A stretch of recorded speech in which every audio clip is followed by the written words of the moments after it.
지금은 강연 시간입니다. 강연하면 대부분 굉장히 지루하게 생각하시죠. 근데 우리 이철수 목사님 나오셔서 그렇게 길지 않게 강연을 해주실 것이라 믿습니다. 엄마를 부탁해를 중심으로 소설의 미학에 대해서 강연하시겠습니다.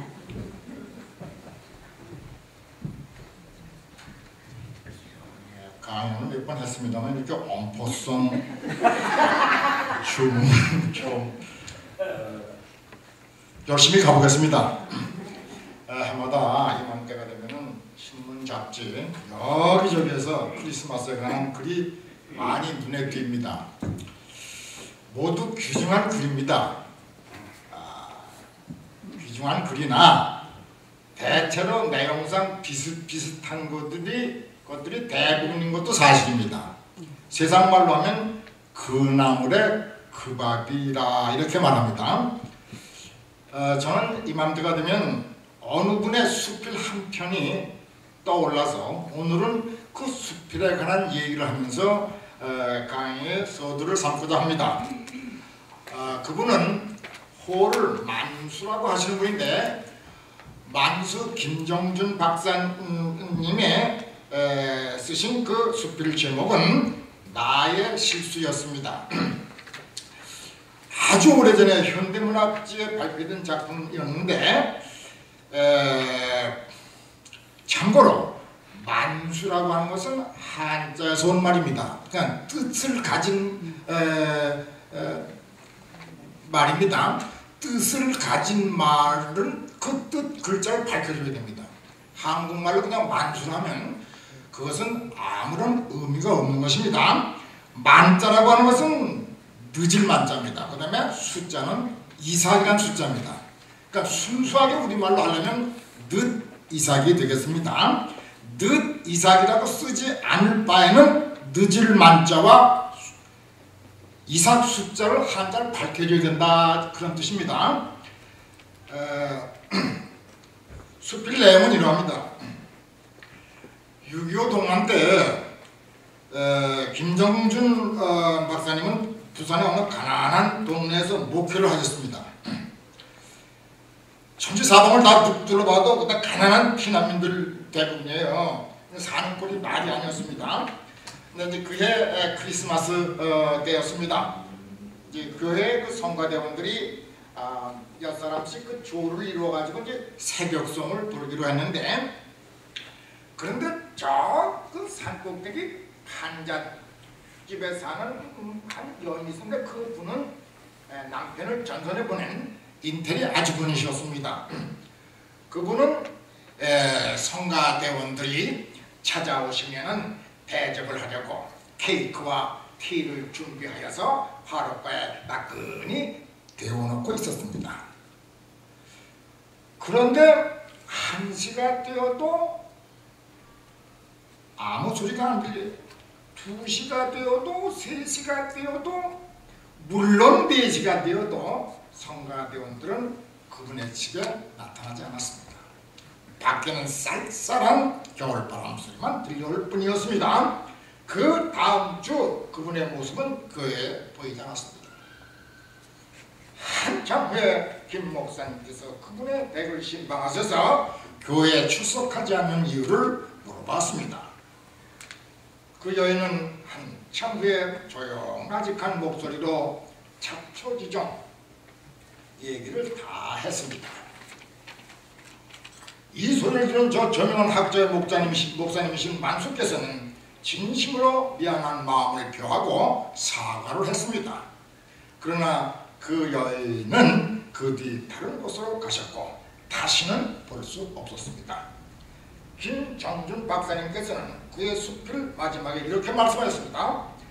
나는 평생 목회자로 학생을 가르치는 선생으로 크게 부끄러운 일을 한 일이 없다. 그러나 내 일생에 실수 하나를 들려면 나는 서슴없이 이때의 실수를 둔다. 성가대원들이 피곤하고 좀 어렵더라도 저 산꼭대기에 있는 그 자매의 집은 꼭 찾아가서 성탄송을 불러주라고 그분들에게 당부하지 못했던 그 실수 그것은 내 일생의 가장 큰 실수다. 그리고 나는 이분의 조남이 들어있는 책은 거의 다 사보았습니다. 제가 제일 처음 10편 강의 글을 읽은 책도 이분의 책이고, 그 책 속에서 궁태의 양식사라고 하는 말도 처음 보았습니다. 이민을 때 성경 다음으로 이분의 책을 짐속에 쌓아놓고 왔습니다. 지금도 이분의 책을 읽으며 히브리어 10편을 공부합니다. 한 편의 글이 어떻게 한 사람의 그 가슴에 진동을 일으키느냐 하는 것은 글 한 편을 얼만큼 성실하게 써야 되냐 하는 그런 당위론과 맞닿아 있는 것입니다. 문학이라고 하는 것은 이야기입니다. 엄밀히 말하면 음악도 이야기입니다. 음악적 이야기입니다.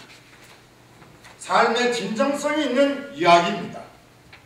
엘리 비젤은 용서합시오. 꼬부랑 글씨 좀 해보겠습니다. God so loved the story that he created man. 하나님께서는 이야기를 너무 사랑하셔서 사람을 만들었다. 하나님과 인간과의 관계를 이렇게 아름답게 말하는 사람이 있다는 걸 아는 것도 기쁜 일입니다. 그렇습니다. 시도 이야기고 연극도 이야기. 모든 것은 이야기입니다. 오늘 제가 좀 들여다보고자 하는 신경숙님의 엄마를 부탁해라는 소설도 물론 이 얘기입니다. 무슨 얘기냐면 엄마에 관한 얘기예요. 그런데 이 세상에 어머니에 관한 글이 많은데 왜 신경숙님의 이 이야기는 이렇게 유명한 것일까요? 그것은 그분이 이야기를 담아서 풀어나가는 그 양식, 그 틀이 특이하기 때문이다라고 저는 생각했습니다. 자, 이 얘기는 어머니를 길에서 잃어버린 사건부터 시작합니다. 조금 문자를 쓰면은 어머니에 관한 얘기를 하는데 어머니 부재의 공간을 먼저 마련해 놓고 식구들이 그 어머니를 추억하는 그 아픈 그리움, 그 참회로 이 공간을 차곡차곡 채워나가는 형식으로 되어 있습니다.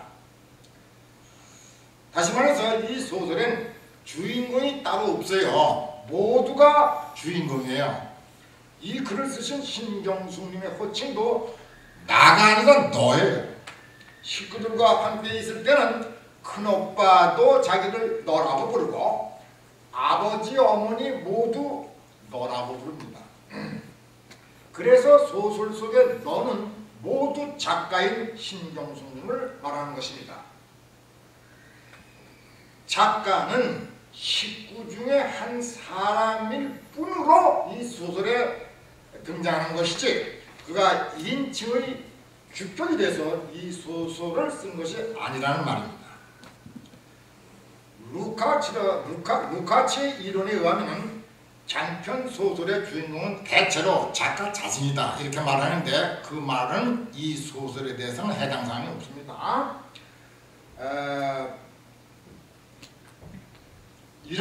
길에서 잃어버린 어머니는 1938년생인데 실제로는 36년생이라고 합니다.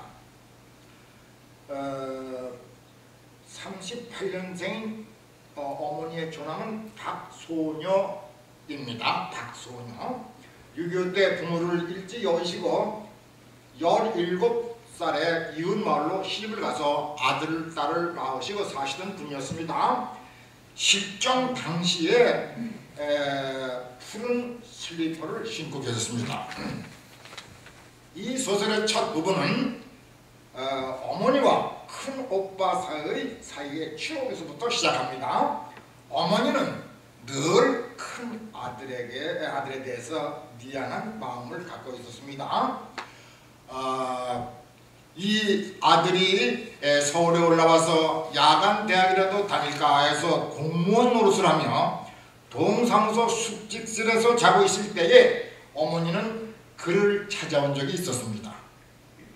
어머니는 객지에 나와 있는 큰 아들이 늘 눈에 밟혔습니다. 그 아들이 초등학교 학생일 때에 아버지가 모르는 여인을 데리고 집으로 들어왔어요. 그때 어머니는 뒷문으로 사라졌습니다.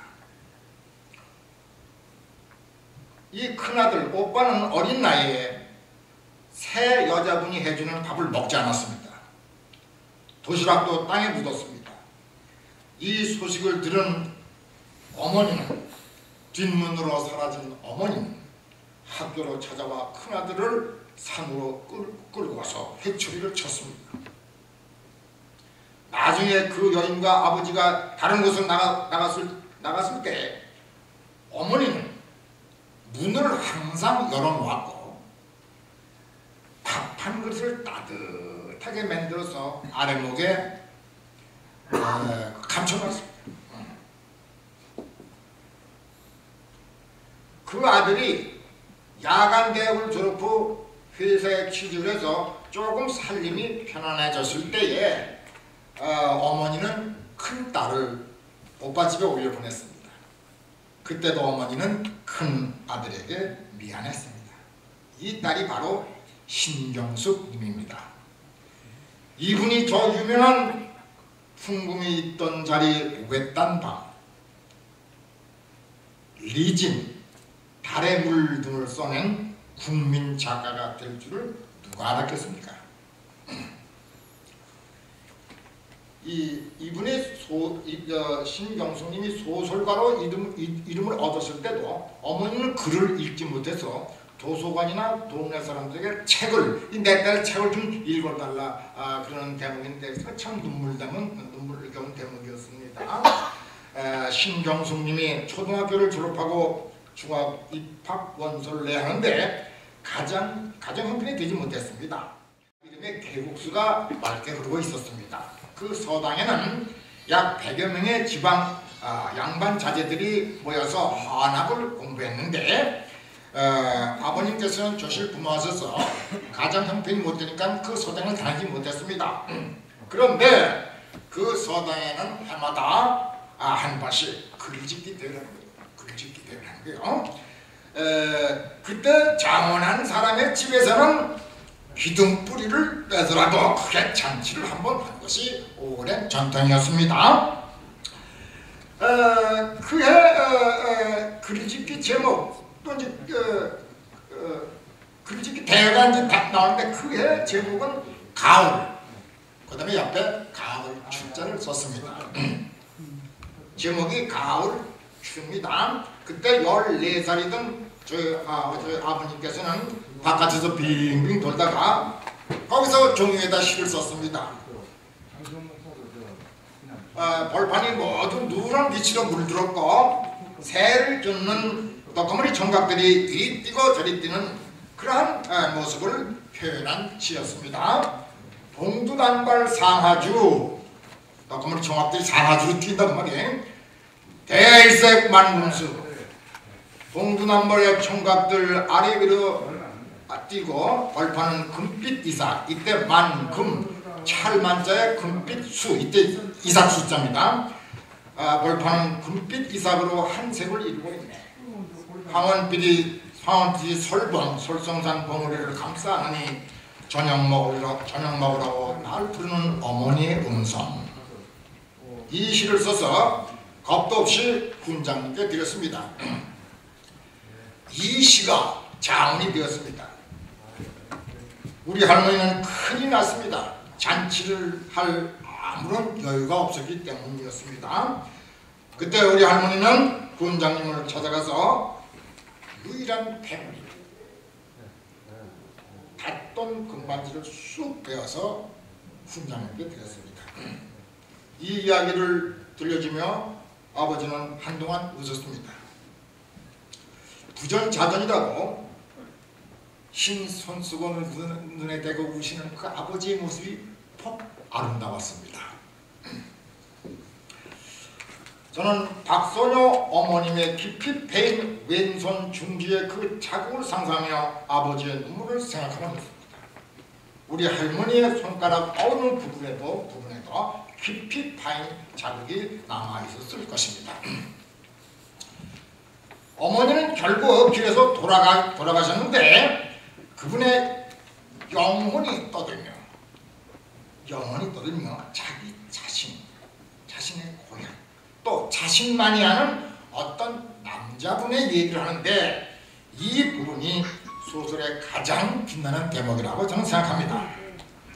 자, 돌아가신 어머니의 영이 어느 병원을 찾아갔습니다. 그 병원엔 치매에 걸린 노인이 그 아들의 수발을 받고 있었는데 아들이 치매에 걸린 늙은 아버지를 붙들고 이렇게 말합니다. 아버지 성함이 뭐예요? 아버지 연세가 몇이나 되세요? 몰라. 아버지 이름이 누구세요? 박소녀. 노인이 이렇게 말했습니다. 이분과 이 박소녀 어머니는 어떤 사이일까요? 그 10년 전 일입니다. 식구들의 열흘 식량분이 되는 밀가루를 함지박에 이고 어머니가 이렇게 집으로 가고 계셨는데 옆 동네에 산다는 어떤 남자분이 자전거를 타고 그 옆을 지나게 됐습니다. 그 남자분이 이렇게 말했습니다. 아주머니, 그 무거우시죠? 제가 저 삼거리 어디쯤에 갖다 놓을 테니까요, 그 무거운 함지를 제게 주세요. 그래서 그 어머니께서 그분의 얼굴이 길어 보이는 남정네인데 그 무슨 일이 있으랴 해서 밀가루 함지를 그에게 맡겼습니다. 그는 자기가 그 뒤에다 그 함지를 돈에 메고는 쌩쌩하게 달려가 나갔습니다. 한참 후에 삼거리에 그 약속했던 집에 와서 밀가루를 찾으니 그 집 주인이 나와서 아무도 밀가루를 두고 간 일이 없다고 했습니다. 어머니는 그 남자의 얼굴 모습이며 차림새를 찬찬히 얘기하니 그런 사람이 저쪽 동네 저 외딴 집에 산다고 말을 했습니다. 거길 가니 과연 그 사람이 있었습니다. 그때 그 부인이 어린애를 낳고 있었어요. 그러니까 난산이었습니다. 해상에 끓여먹을 미역 한 줄기가 없어요. 휘둘러 보니 텅텅 빈 살림이에요. 아무것도 없는 거를 서발막대 휘둘러 거칠 것이 없다, 그렇게 표현합니다. 서발막대를 휘둘러 거칠 것이 없다. 아무것도 없는 텅텅 빈 살림살이였습니다. 어머니는 급히 부엌으로 들어가서 밀가루로 수제비를 만들었습니다. 알고 보니 그 자전거라는 것도 훔친 거였습니다. 며칠 후 산모는 영양실조로 죽었습니다. 박소녀 어머니는 그 아이에게 젖입니다. 지금 길에서 돌아가신 박소녀 할머니의 영이 병원에서 보고 있는 그 치매 걸린 노인이 바로 그 남자분이었고, 아들은 그때 자신의 젖으로 생명을 살린 바로 그 아이였습니다. 아들이 또 묻습니다. 아버지 연세가 얼마예요? 몰라. 아버지 이름이 뭐예요? 박소녀. 치매에 걸렸어도 박소녀란 이름은 뇌에서 지워지지 않았다는 것입니다. 저는 이 대목을 읽으며 이런 올곧은 심성의 어머니에서 국민 작가가 나온다, 그렇게 생각합니다. 나 같은 사람 한만 해도 국민 작가 못 되는 거예요. 일생을 남편과 자녀를 위해서 온갖 노동력을 제공했고 좋은 이웃으로 사셨고, 이제는 이 모든 굴레로부터 굴을 벗어나고픈 어머니의 혼이 한 마리의 새 형상으로 둘째 딸을 찾아갔습니다. 어머니의 영이 말합니다. 내가 신고 있는 굽이 다 닳아버린 파란 슬리퍼를 나는 이제 벗고 싶어. 내가 입고 있는 먼지투성이의 이 여름옷도 이제는 나도 이게 나인지 알아볼 수 없는 이 몰골에서도 벗어나고 싶어. 얘야, 머리를 들어버려. 너를 안고 싶어. 나는 이제 갈란다. 잠시 내 무릎을 베고 누워라. 223쪽의 글입니다. 신경숙님은 이런 여러 가지 어머니의 삶, 이 세상 모든 어머니가 갖고 있는 공통적인 어머니 이미지를 저 베드로 성당의 성모 마리아상에다가 오버랩을 시켰습니다. 엄마를 잃은 지 9개월째다 라고 시작하는 에필로그의 내용이 그거예요. 자, 개신교의 목사인 저는 이 부분에 와서는 조금 당황할 수밖에 없으며, 성모 마리아에 대해서는 성경에 기록되어 있는 것밖에는 저는 말할 자격이 없습니다.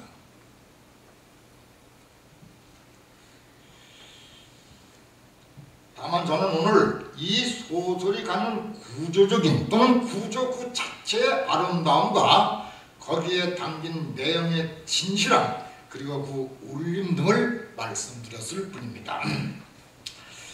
작품의 엔딩 부분이라고 하는 것은 이래서 중요한 거예요. 작품을 읽고 난 후 아까 김정 목사님께서 말씀하셨지만 뭐가 보이느냐, 음악을 듣고 난 다음에 무슨 그림이 내 가슴에 그려지냐 말이에요. 무엇을 느끼느냐 말이죠. 작품을 읽고 난 후에 마리아가 보이면 그건 100% 캐톨릭 문학이에요. 십자가가 보이면, 우리 예수님이 보이면 그것은 기독 문학입니다. Am I wrong? 아멘 한번 해주십시오. 아멘. 아멘 소리 저 인색하실 필요가 뭡니까? 그러니까 아멘. 잘못했습니다. 가다가 문학 그 자체가 보일 수 있어요. 문학은 그냥 문학. 그거 좋은 소리예요. 문학 그 자체가 보면 그것은 순수문학이랄까 또는 일반 문학이 될 거예요. 이것이 문학이 가면은 운명인 것입니다. 문제는 우리가 기독문학 한다고 너무 부절제하게 말이지, 뭐 십자가 뭐 여러분 주님 은혜 그런 말을 너무 자주 하는 말이지, 그것은 스스로 작품의 격을 낮추는 결과가 될 것입니다. 자, 지금까지 이제 주제를, 진술한 주제를 전체적으로 균형 있게 다루면서 마지막으로 우리 십자가의 이 새 생명을 잘 나타낸 작품이 있다면, 저는 1962년도에 노벨 문학상을 받은 존 스타인백의 The Grapes of Works를 듭니다. 이 작품 얘기 잠깐 하고 얘기를 끝내겠습니다. 이 작품은 1930년대 미국 문학의 백미로 평가받고 있습니다만은 그 당시의 대공황, 즉 카오스적인 사회상을 배경으로 하고 있습니다. 살 희망을 잃은 조드 일가, 이때 대공황이라는 것은 물건이 없어서 대공황이 아니에요. 먹을 게 없어 대공황이에요. 먹을 게 너무 많아서 대공황. 농사를 지는데 거기 들어가는 돈이 많아요. 100원을 받아야 돼요, 한 상자에. 그런데 한 상자에 10원을 받는다면 그거 버려야 된답니다. 하여튼 이때 당시에 공항은 세계적인 공항이었어요. 살 희망을 잃은 조드 일가는 오클라호마를 떠나서 캘리포니아로 이주해 가는데, 그 가는 과정에 파란만장한 얘기가 있습니다. 여기서 다 할 수가 없습니다. 근데 정작 거기 가보니 거기도 사는 곳은 아니었습니다. 그 중에 나쁜 사람들과 맞서 싸우던 케이스 목사님은 그 사람들에게 맞아 죽었습니다. 그를 존경하던 조드와의 큰 아들 탐은 새로운 세상을 꿈꾸며 가족을 떠납니다. 그가 떠나며 사람은 혼자 있을 때는 가치가 없는 존재이다. 둘이 손잡으면 따뜻해진다. 나는 저녁 밥상을 기다리며 아이들이 웃을 수 있는 평등의 세상을 찾아 떠난다는 이런 대화는 아주 유명합니다. 그때 조드가의 딸 로즈 오브 셔런, 로즈는 임신을 하고 있습니다. 갑자기 그런데 거기 설상가상에 또 홍수가 난 거예요. 응? 갑자기 들이닥친 홍수로 모든 가재 도구는 물에 잠기고 떠내려갔습니다. 식구들은 갈 곳이 없었습니다. 그 통에 로즈는 사상이라죠. 사상을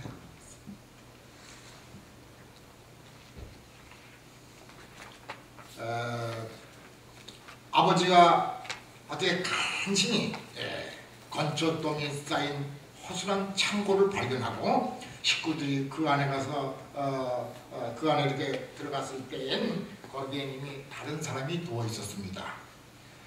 50대 초로 보이는 사내였습니다. 그는 그의 아들이 훔쳐온 빵을 먹을 힘도 없었어요. 그대로 방치하면 얼마 안 있어 죽을 사람이었습니다. 그때 로즈와 어머니가 서로 눈빛을 주고받았습니다. 드디어 어머니가 말씀했습니다. 모두들 밖으로 나가주세요. 로즈는 그 죽어가는 사내 곁에 나란히 누웠습니다. 그리고 푸른 젖을 그 남자에게 먹였습니다. Rose looked up and across the bar. Her lips come together, and she smiled mysteriously.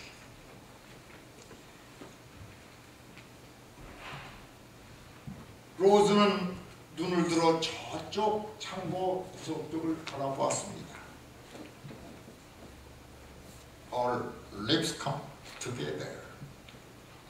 부끄럽지만 이렇게 해야 사람을 살려는 그 일심으로 입을 로즈는 입을 다물고 발그레한 홍조뜬 얼굴에 신비한 미소를 지어 보였다. 이게 소설의 마지막 문장입니다. 이 유명한 장면은 비록 한때는 공황의 무질서로 괴로워하지만은 이 바닥에는 종교도 정신으로 세운 이 나라의 순수한 생명력이 흐르고 있음을 상징하고 있는 것입니다. 얘기를 마치겠습니다. 이제 우리 이민 역사도 100년이 넘었습니다. 이곳에 건너와서 생활의 터를 잡기까지 파란만장한 우리들의 경험이 어서 우리 모국으로 작품화되기를 기다려보는 것입니다. 이국 땅에서의 우리의 경험이라는 것은 본국 사람은 상상도 못하는 우리만의 것입니다. 저 남미를 돌아서 미국으로 오셔서 살고 있는 분들의 얘기를 들어보면은 노벨상을 타고도 남은 많은 소재가 있어요. 종교를 떠나서 우리 교포문인들의 활약을 기대하는 것입니다. 그 중에서도 뜨거운 신앙의 작품이 어서 나오기를 간절히 기대합니다. 감사합니다.